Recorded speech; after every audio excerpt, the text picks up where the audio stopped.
보실 성경은 베드로전서 4장 7, 8절입니다. 만물의 마지막이 가까이 왔으니 그러므로 너희는 정신을 차리고 근신하여 기도하라. 무엇보다도 뜨겁게 서로 사랑할지니 사랑은 허다한 죄를 덮느니라. 아멘.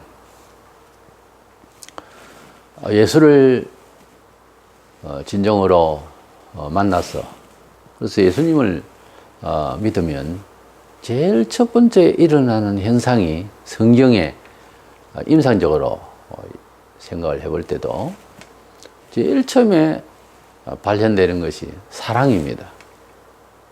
예수를 믿게 되면은 마음속에 안 보이던 가난하고 연약하고 특별히 이런 분들이 눈에 확 들어옵니다. 그리고 무엇을 도와야 될지도 생각이 일어나게 되고, 그래서 베드로가 설교를 하고 난 뒤에 은혜를 받고 좀 가지고 있는 사람들이 다 갖고 와서 필요에 의해서 가져갈 사람 서로 나누고 그런 사랑을 했어요. 그리고 예수를 믿게 되었을 때는 그렇게 한 식구처럼 여기게 되고, 주님의 교훈에 보니 그리스도 안에서 만난 형제 자매가 진정한 가족으로 그렇게 말씀하고 있고, 우리 경험이 불신자들의 입을 통해서 그래요. 저 사람들은 자기 형제들보다 더 친하다고. 그것은 정상적인 성도의 공동체 의식이죠. 이래서 그 하나님의 그 크신 사랑을 받으면 제일 첫 번째 다른 생각보다 뭐 선교를 하게 되고 사회봉사 이런 것도 있지만 먼저 뜨거운 사랑이, 그 사랑의 기초로 무슨 교회가 사회를 향해서 일을 하게 되어 있어요. 그런데 말세가 되면은 여러 특징 중에서 사람들이 이기적으로 변하면서, 물론 성도를 말합니다. 성도가 믿음이라고 하는 것은 천국 가는 믿음과 아울러 세상을 예수 믿는 사람답게 살아가는 이 두 가지의 믿음이 있는데, 이 믿음이 식어진다는 거지. 천국 간다는 예수님이 날 위하여 돌아가셨다, 속죄주로 돌아가셨다, 부활하셨다, 재림하실 것이다. 이거는 천국 가는 믿음이지만은 일상을 살아가는 믿음에 있어서 우리 신앙심은 열심을 내지 않음이 하면 반드시 쇠약해져요. 원래 자기가 가지고 있던 은혜, 근데 어느 동기에 의해서 또 믿음이 강화될 수가 있어요. 그건 인정을 하셔야 돼요. 그래서 내가 그리스도인답게 또 그리스도의 은총을 또 기적을 맛보지 못하고 내 생활이 왜 이럴까, 이런 반성은 다른 데 두면 안 됩니다. 이 예배당에 가보고 저 목사를 만나보고 그게 아니고 내가 열심이 없다는 거예요. 이 믿음은 천국 가는 믿음하고 다르게 믿음의 은총에 사람으로서 살아가는 게 그건 내 문제예요. 내가 잘못해서 내가 약해졌어. 예수 믿는 것도 잘못 믿으면 이단에 빠지면 그거는 그 지도자의 잘못이고 큰 화를 입었지만은, 그렇지 않는다면은 나의 게으름 때문에 안 되는 겁니다. 그래서 열심을 내지 아니하고 하나님께, 그러니까 기도 시간이 적고 찬송하는 시간이 적고 하나님을 사랑하기 위하여 움직이는 시간이 적을수록 믿음이 상쇄돼요, 자꾸. 그래서 믿음은 믿음의 생활은 그냥 보정되고 가만히 있지 않습니다. 자꾸 약해져요. 마귀가 빼앗는 거죠. 그래서 유의하면서 살아야 되는데, 말세의 제일 큰 문제는 교회 하나든 둘이든 성도들이 단체적으로든 개인으로든 사랑이 식어진다는 거예요. 그래서 말세와 사랑이라는 주제로 말씀을 나누고자 합니다. 먼저 이 귀한 사랑이 기초로 해서 내가 내 생활을 하고 사회에 유익한 사람으로서 빛을 발하는 세상에 소금과 빛이 되라 했는데 살 수 있는 건데, 그 사랑이 없어도 종교 문화 생활을 할 수 있어요.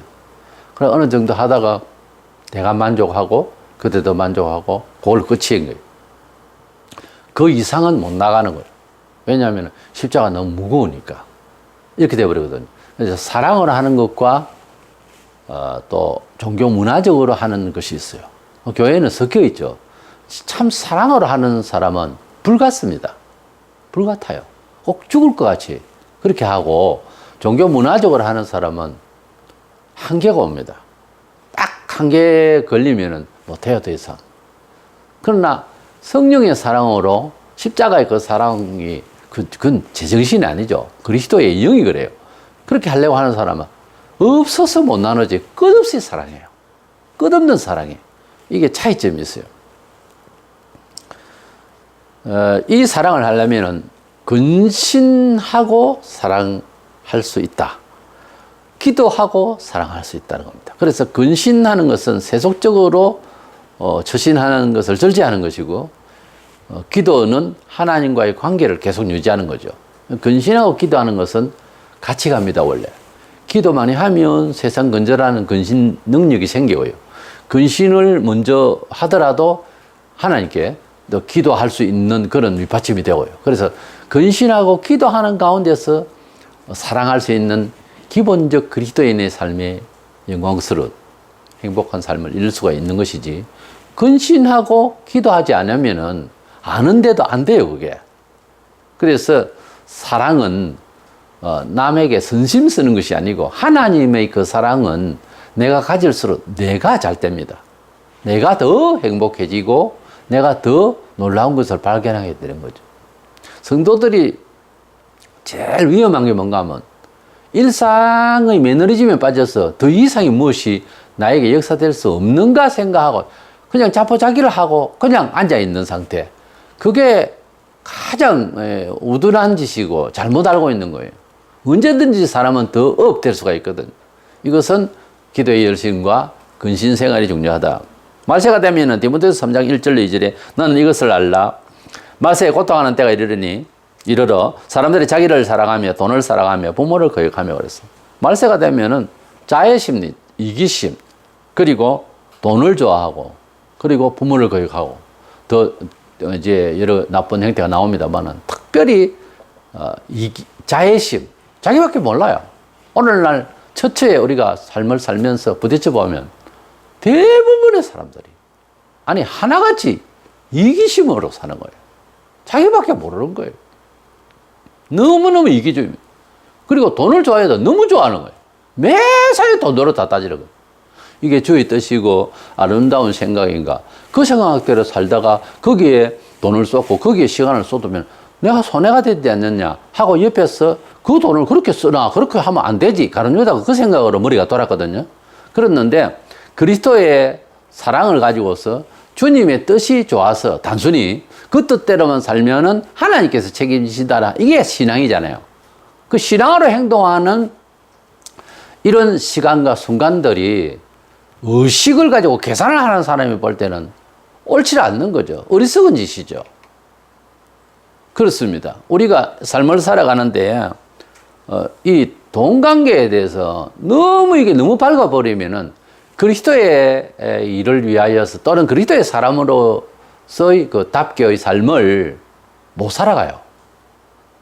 왜냐하면 계산이 빤한데 왜 그렇게 희생을 해야 됩니까?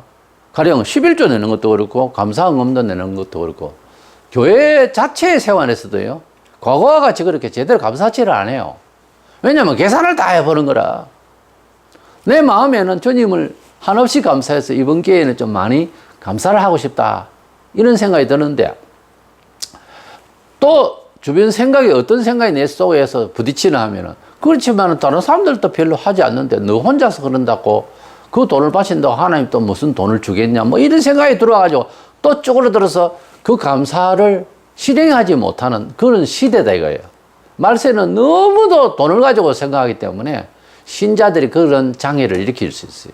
본래는 자기 믿음이 그게 아니라도 처음부터 그게 안 돼 있는 사람은 경험이 안 돼 있는 사람은 계속해서 힘들지만은 정상적인 그리스도인의 삶의 영광스러운 그런 순간을 만날 수가 없어요. 그렇게 살면은. 그런데 평생 그렇게 하는 사람도 있습니다만은 어느 기간에 어느 순간이라도 계산상 해보지 않는 사랑 있잖아요. give and take가 아니고 오직 give and give로만 하나님의 그 사랑 때문에 할 수 있는 심정적인 충동질, 성령님의 감화가 있다면 실행을 해보세요. 그때는 실행을 하면 무슨 일이 벌어질지 아무도 모릅니다. 그리고 돌아섰는데 동쪽에서 그렇게 살아봤단 말이에요. 뭐 그리 큰 일에 관련을 안 해도. 그런데 전혀 반대쪽인 서쪽에서 딴 일을 만날 수 있어요. 이것을 신앙이라고 해요. 이렇게 되어지는 것을 신앙생활이라고 해요. 그 신앙생활을 예배당에 왔다 갔다 한다, 교회를 다닌다, 이래 생각하는데 그 전혀 외부적인 이야기고, 진짜 신앙인이라고 할 때는 저 사람 신앙인이다 이렇게 해주려면은 영 다른 상식으로 살았는데 잘 되어지는, 영 다른 상식으로 살았는데 아직도 나는 저렇게 사는 이유를 저렇게 왜 고생하지 하고 모르는 이런 삶의 방식이 나타나야 그걸 신앙생활이라고 해요. 교회를 다니면서도 신앙생활을 하지 않는 사람이 많아요. 상당히 침묵과 인격 중심으로 종교 문화 생활이 가능하냐? 가능합니다, 교회는. 왜냐하면 터치를 안 해주니까. 요즘은 더 그렇게 믿는 거 아닙니다. 누가 어느 목사 그렇게 말해요? 그러면 삐쳐서 교회 안 나오는데. 그런 식으로 되니까 신앙생활이라는 게 뭘까? 신앙이라는 말과 철학이라는 말을 문자적으로는 다르다고 생각할 거예요. 근데 신앙은 철학이 아니란 말이에요. 철학은 아시다시피 합리적인, 경험적인, 통계적인, 그래서 발전 지향적으로 어떻게 잘 계산할까 하는 게 철학이에요. 그런 오늘보다 내일을 낫게 하기 위한 수단의 사고예요. 그런데 신앙이라고 하는 것은 어제보다 오늘 낫게 하기 위한 수단이 아니고 옛날부터 전성되어져 온, 그러니까 하나님이 세상을 지으시고 사람을 지으시고 이렇게 사는 것이 정확하고 축복되다는 매뉴얼이 성경이에요. 성경은 안 변하거든요. 그 성경대로 산다는 것은 사람 사회 의식으로는 좀 힘든 부분이, 아니 꽉 막히죠. 가만히 읽어 나가다 보면 그렇게 읽은 대로 다 행동이 안 되잖아요. 어떤 때는 멈추고 몇 구절 앞에서 서 있어야 돼요. 내가 이거 감당할 수 있는 말일까? 왜 이렇게 말했지? 하루를 갈 수도 있어요. 한 구절 가지고. 그게 중요해요. 신앙생활이라고 하는 것은 계시하신 절대적 변조할 수 없는, 세상이 바뀌어도 하나님의 말씀을 쫓아서 살아가다가 일어나는 현상을 내 생활에 경험하는 것을 신앙생활을 해요. 교회를 다닌 지 얼마나 됩니까? 하면 나는 모태부터 신앙이고 몇십 년 됩니다. 그러면 교회를 다니는 거죠. 교회를 다니는. 저도 악기를 좋아해서 색소폰을 해봤습니다만 이제 3년이 넘었습니다. 10년이 넘은 사람, 15년 넘은 사람, 몇십 년을 한 사람도 직간접으로 만났습니다. 근데 나팔을 얼마나 불었습니까? 얼마나 불었습니까? 그러면 30년 됐습니다. 부른 지가 30년이지 계속해서 연습한 건 아니잖아요.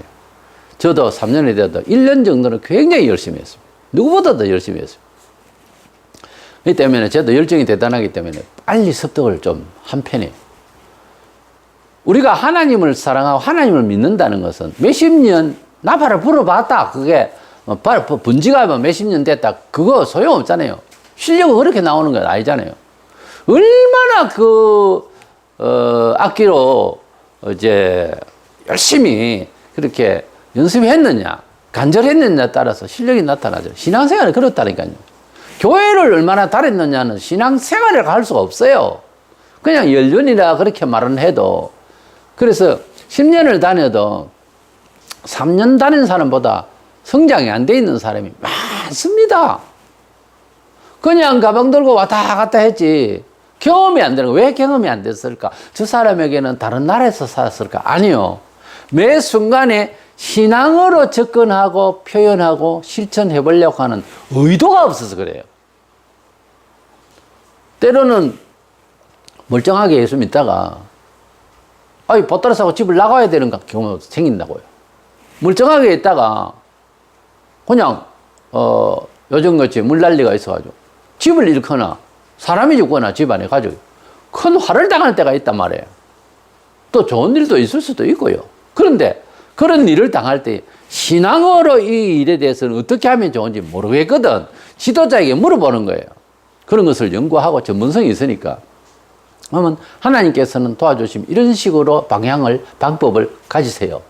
이렇게 이야기하는 것을 수용을 할 때 비로소 신앙생활이 되는데, 그렇게 이야기하면 안 되죠라고 이야기를 끝내버리면은 신앙생활은 아니고 교회는 다니겠죠.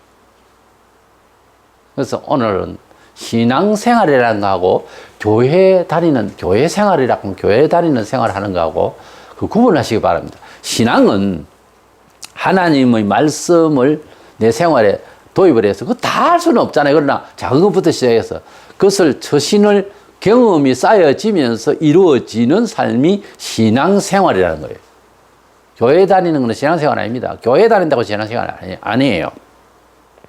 그래서 이런 일을 경험을 하고 하나님 말씀을 그러니까 내 생활에 도입하고 기독교 신앙인 모든 종교인들이 있는데 조금 특색은 비슷한 것도 있지만 그러나 기독교인의 신앙생활은 특색은요.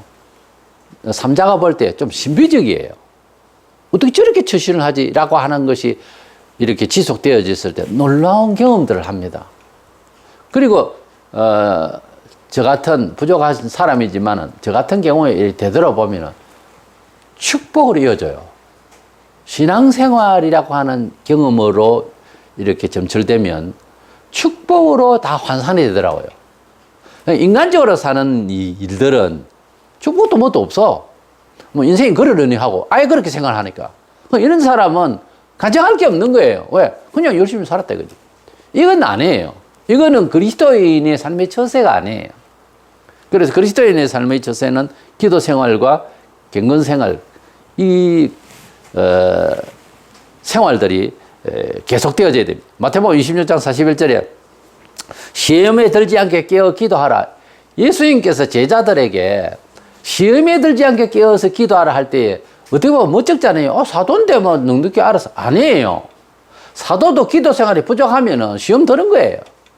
기본적으로 하나님 믿는 것은 있지만은 기도 생활이 열렬하지 못하면 시험이 들어요. 사도행전에 들어가서 오순절날 성령 충만 받고 난 뒤에 무슨 은사나 방언이나 뭐 이런 게 아니고 그들이 기도의 효력을 얻고 힘을 얻고 복음을 전파할 때부터 복음서에 예수님 지상에 계실 때의 그때의 행동을 가만히 보면 사도행전하고 큰 차이점이 한 가지가 생활에 차이점이 있어요. 메시지 전가하고 뭐 하는 거는 비슷한 내용들이 나오는데 기도 생활이 있거든요. 그들은 유대인들이 3번을 기도 9시, 오전 9시, 12시, 오후 3시 3번을 기도한 그대로 이거 괜찮겠다 도입을 해서 그들은 계속 기도했어요. 매일 기도했어요. 그게 이 사람들의 차이예요. 그래 예수님을 믿어도 아는 것하고 실천되는 것하고 다르다니까요. 그래서 기도밖에 없어요. 기도해야 되는 거. 누가복음 21장 34절에 너희는 스스로 조심하라. 그렇지 않으면 방탕함과 술 취함과 생활의 염려로 마음이 둔하여지고 뜻밖의 그 날이 뜻과 같이 너희에게 임하리라. 그리스도인이라도 마음이 둔해질 수 있어요. 예. 마음이 둔해지면 하나님의 심판이 우주적 심판이라고 말세 심판도 있지만 개인의 심판이 있단 말이에요. 개인의 징계가 저기서 다가오는 거예요. 하나님께서 매를 치려고 딱 데드라인이 있다고요. 그런데 둔해지면 그 빨리 가요. 또 오히려 매 맞을 자리까지. 그러니까 마음이 둔해지면은 매가 오고 있는지도 모르고 그렇게 된다고요. 그러니까 마음이 밝아야 돼요. 이것은 기도로 되어지는 겁니다. 본문 7절에 만물의 마지막이 가까웠으니 그러므로 너희는 정신을 차리고 근신하여 기도하라. 말세가 되면 주 특징이 사랑이 빠져버리는데 그것은 기도와 경건 생활이 부족해요. 기도 생활이 부족하면은 알아도 예수를 알아도 한참 두드려 맞고 나중에 그랬지 이렇게 되는 거예요. 사람이 둔해지면은 감각이 이제 둔해지면은 정말 안 됩니다. 일반 사생활에도 감각이 살아 있어야지. 특별히 예술계통에 있는 사람들이 감각이 떨어지면 못한다 하잖아요. 음악도 그렇고 연극도 그렇고 시문학도 그렇고 이렇게 왜 이야기를 하나 하면은 우리 기독교 신앙생활을요 사받아서 하는 건 아니잖아요. 어떤 예술성이 있는 거예요. 여기에는 이거는 영감이 필요한 거예요. 이게 둔해지면은 뭐 교회 일에 따라는 하지만은 굉장히 둔해지면은 이게 조화롭지 못합니다. 그래서 내가 하나님 앞에서 영이 깨어 있어야 된다는 그 방법은 기도 생활과 세속적 가치에 대한 근신을 해야 되는 거예요. 이것이 중요하다. 그리고 결정적으로 두 번째로는 사랑은 어디서 시작됐어요? 사랑은 하나님으로부터 시작되죠. 하나님이 우리를 사랑하셔서 그 아들을 주신 그 사랑이 우리가 지구촌에서 제일 귀한 사랑의 경험이에요. 우리가 헬라어에 몇 가지 사랑이 있는데 그냥 혈육적인 사랑, 그리고 사업관계의 사랑, 사회적인 이런 관계의 사랑, 이런 남녀 에로서의 사랑, 필레오의 사랑 다 있는데 아가페 사랑이라고 하는 이 사랑이 가장 크게 영향력을 끼치고 있는 지구촌의 역사가 그렇습니다. 하나님이 한 분밖에 없으신 독자를 이 세상에 보내주셔서 종교훈하게 하시다가 하늘로 슉 날아간 것이 아니고 죽여서 우리 죄 때문에 성자 예수 그리스도를 희생을 시킨 거예요. 그 큰 사랑을 받고 보니 지옥 천국도 보이고 이게 보통 문제가 아니었구나. 사람이 난 어디 갈 뻔했느냐 이걸 깨우치고 나면 눈이 뒤집어져요. 이게 정상이죠. 너무 놀라는 거예요. 그 큰 사랑을 받았으니 부담되어서 그런 것이 아니고 그 큰 사랑이 자연히 남을 사랑하도록 합니다. 기도가 부족하면 못 참지. 머리에서 뿌리 10개 들어간다고. 그런데 하나님 그 사랑이 확 나를 제압하면 내가 그 사랑에 감복해서 사랑이 되어져요. 이건 인격선을 넘어서는 겁니다. 하나님 사랑을 실천은 교훈으로 되는 게 아닙니다. 아니에요. 누구든지 그래요. 그래서 결정적으로 이 사랑을 내가 할 수 있는 사람이 되려면 하나님을 경외하는 수밖에 없어요. 왜냐하면 그 사랑이 하나님으로부터 왔거든요. 자, 하나님을 경외하는 데에 집중하면 됩니다. 마태이 22장 37절 40절에 보면은 하나님을 경외하고 그 하나님을 사랑할 때 이것도 그렇게 사랑한다 했는데 하나님을 경외하는 그 중심, 목숨을 바치기까지 하면서 하나님 뜻이라면 다 구부리는 그런 가운데서 자기 예상 밖에 사랑이 속에서 불처럼 일어나는 거예요. 하나님을 경외할 때 8절에 무엇보다 뜨겁게 서로 사랑할지니 사랑은 허다한 죄를 덮느니라. 우리가 사람을 구원하기 위해서 하나님께서 교회를 만드셨고 우리가 그 사랑을 받아서 구원을 받았습니다. 그래서 교인이 이 세상 살아가는 중심은 쳐다보면 다 죄가 많잖아요.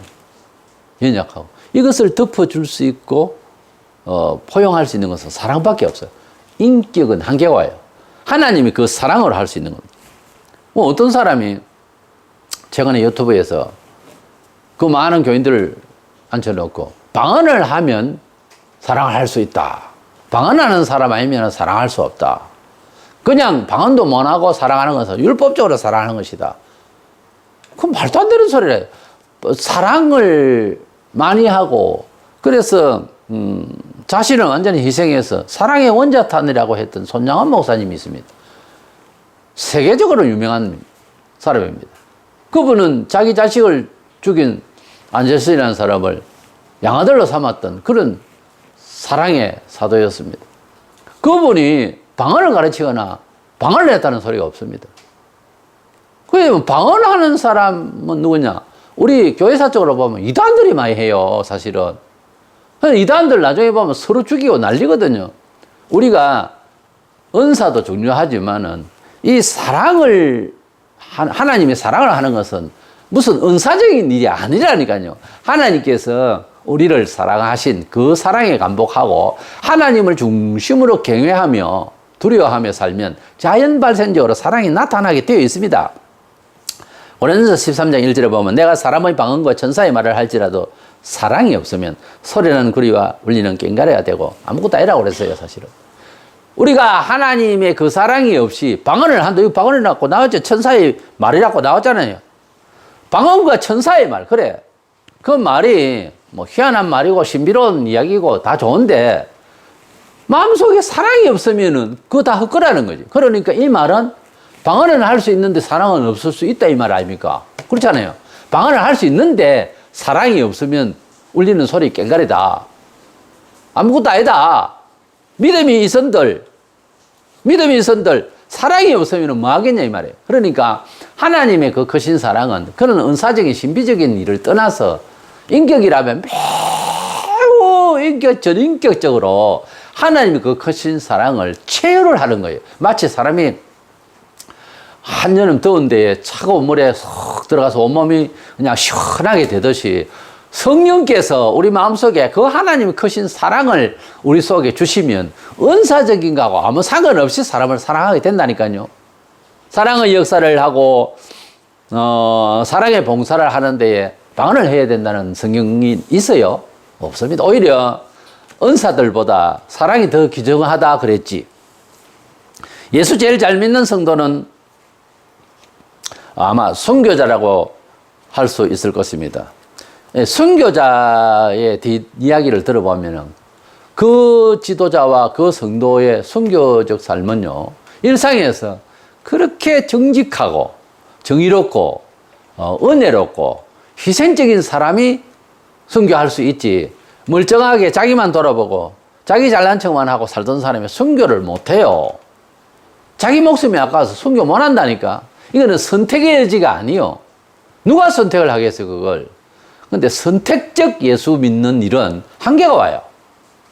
우리는 하나님께서 우리를 사랑하심을 먼저 체험해야 되겠고, 그 하나님의 사랑으로 살다 보면 하나님께서 이런 놈은 세상에 두기가 너무 아깝다 싶은 사람이 순교하지, 너는 이놈아 더 훈련 좀 받고 실컷 좀 일 좀 해야 되겠다 싶은 사람은 죽고 싶어도 못 죽어요. 정말로 역사에 보면 정말 하나님을 위해서 열심히 일하고 싶은 사람은 오히려 빨리 데리고 가셨다니까. 좀 역설적이지만 어중간한 놈이 복음을 들고 일을 해야 된다니까. 너무나도 강하고 너무나도 하나님을 극진히 사랑해 보면 데리고 와버려요. 데리고 와버려요. 에녹은 하나님하고 동행하다가 날아가 버렸어요. 동행. 예? 완전히 붙어 있는 거예요. 너무도 하나님을 극진히 사랑하면 오래 안 살아요. 이 더러운 세상에 살 게 또 뭐 있어요, 어떻게 보면. 그러나 살아남아 있을 때는 바울이 말한 것처럼 복음을 증거하기 위해서 살아남는 것 뿐이다라고 했어요. 바울도 일찍 갔잖아요. 우리는 이 세상을 잘 먹고 잘 살고 그래서 기독교를 선택했는지 모르겠는데 많은 사람이 그러고 있어요. 그러나 그게 신앙이 아닙니다. 신앙은 하나님이 우리와 얼마나 함께 하느냐가 중요한 거예요.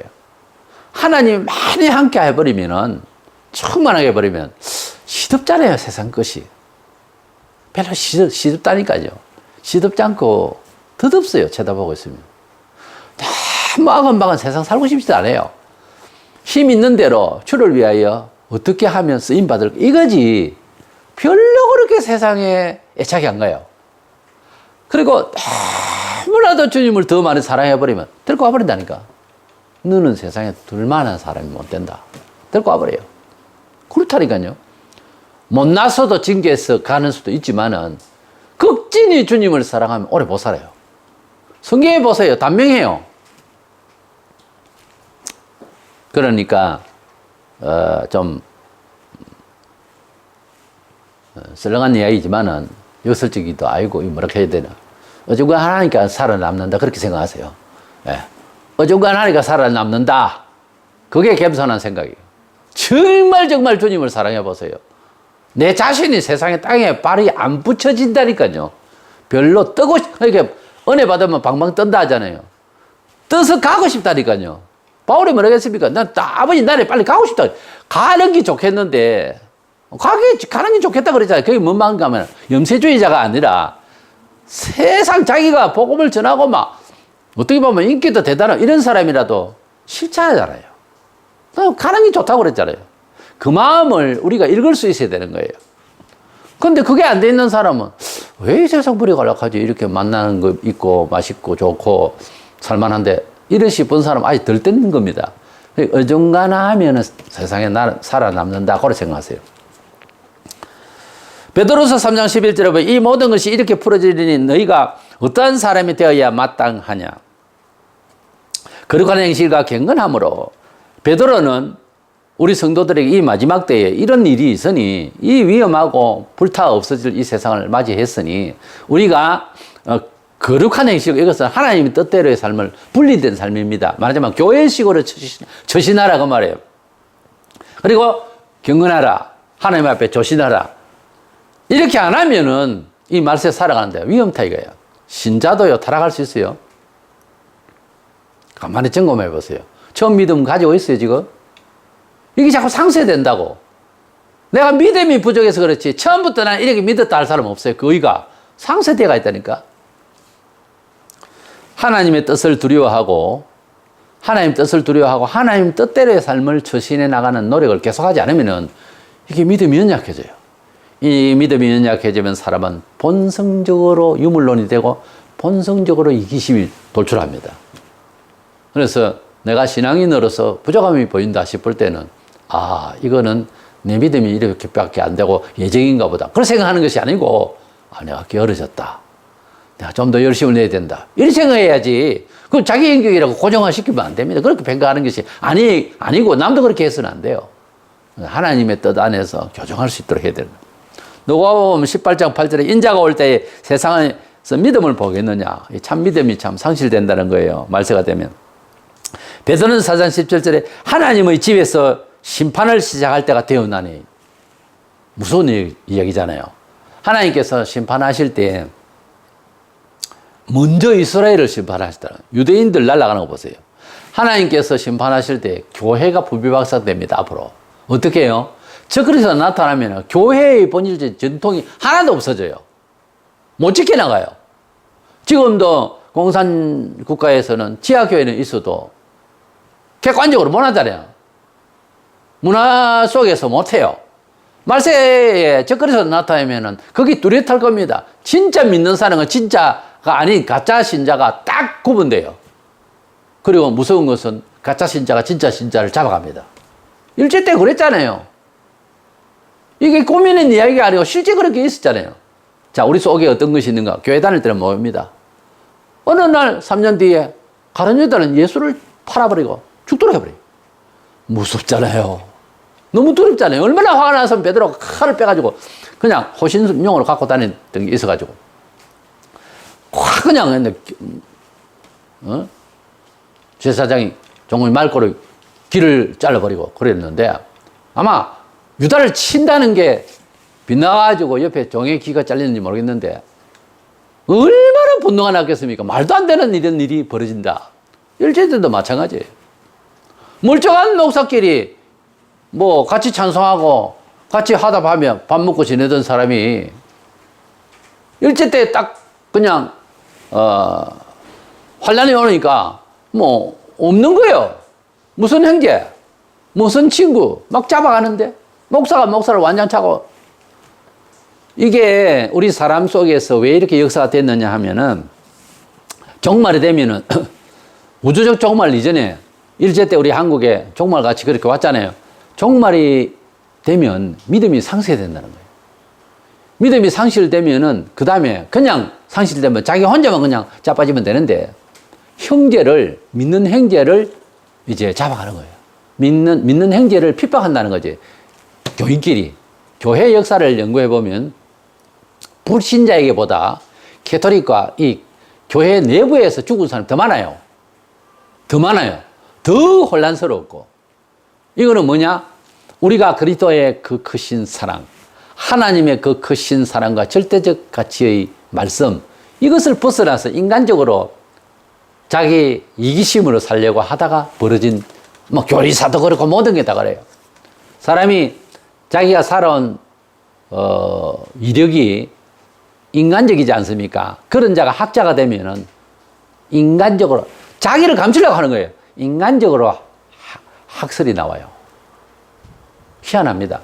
사람이 큰 잘못을 저질렀고 크게 해결해버리면 되는데 안 하고 묻히죠. 연구를 하고 발산하면요. 그걸 묻어서 자기 이기심에 감추려고 하는 묘한 걸로 학문이 된다니까요. 표현이. 얼마나 무서운지 몰라요. 바울이 완전히 깨어짓길래 복음으로 율법에 변신을 했지 비슷한 사도가 됐으면요. 골치 아팠을 겁니다. 그 필력 있지, 필력 있지 하니 얼마나 골치 아프게 말했겠어요. 그러나 그가 완전 뒤집어졌고 완전히 그리스도의 것이 되다 보니까 원만하게 복음을 증거할 수 있었다 하는 겁니다.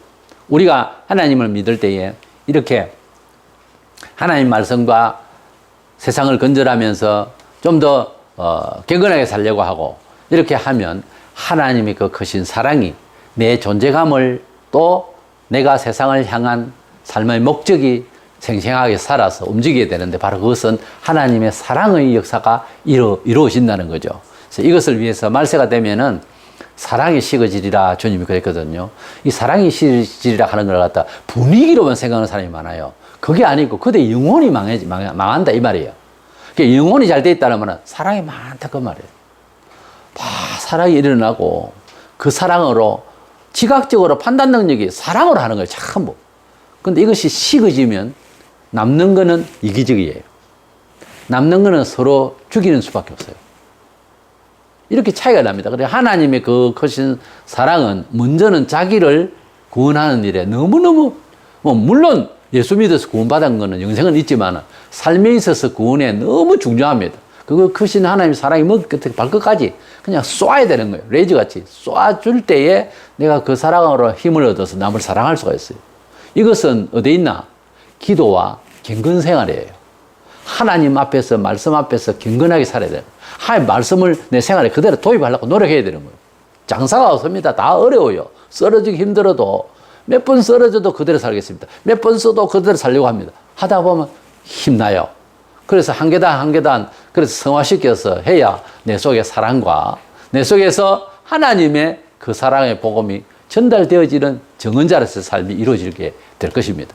그래서 이 말세가 되면 이렇게 사랑이 없어지니 유의해서 기도 생활과 경건 생활로 이 사랑의 사람으로 회복할 수 있도록 저와 여러분 노력하는 그런 삶이 되기를 축원합니다.